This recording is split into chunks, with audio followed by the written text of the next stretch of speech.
I just find it extraordinary that he would even have the gall to say, oh, I want my family back. I want William and Charles to come back to me. I mean, seriously, the bloke walked away, didn't give a toss, went to the US. He spent a couple of years now doing absolutely everything he can to crap all over his own family. And once again, he's making himself out to be the victim. I mean, as far as I'm concerned, he'd be lucky to get a Christmas card from the King, let alone a meeting. Well, yeah, when he said that he said to Tom Bradby and ITV, there's been no willingness to reconcile on their side. I mean, I can't possibly think why, but what it does lack so far is any contrition on his side for what he's done. I mean, there's not even the point that, oh, maybe it could have been different if I did things differently. It's always, I'm the victim, they're the big bad monsters.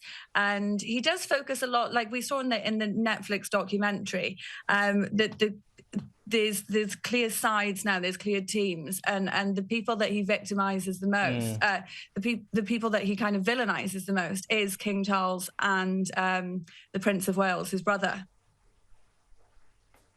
I think the question now has to become, how long can they keep this ruse up? I mean, Prince Harry and Meghan were called out for being Nepo babies by the New York magazine.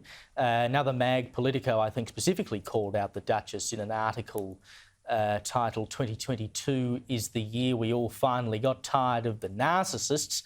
They certainly got that right. I mean, will 2023 finally be the year that the couple stop flogging a dead horse, or are they just going to milk this for all it's worth? Well, from Harry's own saying, silence is betrayal. So that's certainly the motto that he and his wife are living by. I keep thinking that we're kind of at the end of it. In the Netflix documentary, they did kind of hint that they were moving on, it's time to move on. But you never know with these people. You've got Spear coming out on the 10th. Then there's since been leaks that maybe Meghan is willing to do her own memoir. I mean, what fresh information we'll get from that, I don't know, because it seems like it's been recycled and recycled now. The public are totally exhausted with all of their claims. What I did find interesting, though, is with ITV, Harry talks about wanting a family, not an institution. But with Harry, he always picks and chooses when he wants either.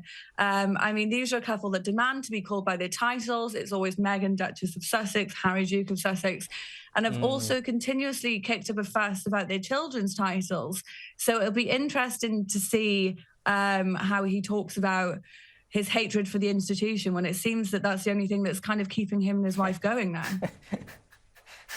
Well, I don't think you could really accuse them of moving on at the moment. And you're right when you say, I mean, there's all these reports that Meghan might write a memoir herself. The question is, though, if she does, who is going to sell more copies if the two of them go head-to-head, and who's going to be put in the doghouse for a week? Because I rather suspect that if Harry sold more copies than her, she wouldn't be terribly happy about it. No, I think you're right, but they do sell. Unfortunately, when the Netflix documentary came out and it was the most watched documentary, I just thought to myself, I think it's just journalists that fund this thing, because obviously journalists have to buy it to write about it, and I can't see any normal person right now that is going through the kind of crises, especially in Britain, that we're going through, cost of living crisis, energy crisis, picking up this book by these absolute charlatans that are complaining about their terrible lives in their 20-bed mansion or whatever it is in Montecito. But yeah, there is a market for this. But my money would be on that Harry would sell more, because I think even though Harry is totally insufferable right now, he is still liked more than Meghan. Oh, blimey, Charlie, it's a hell of a race. Cara Kennedy, thank you for joining me tonight. Thank you.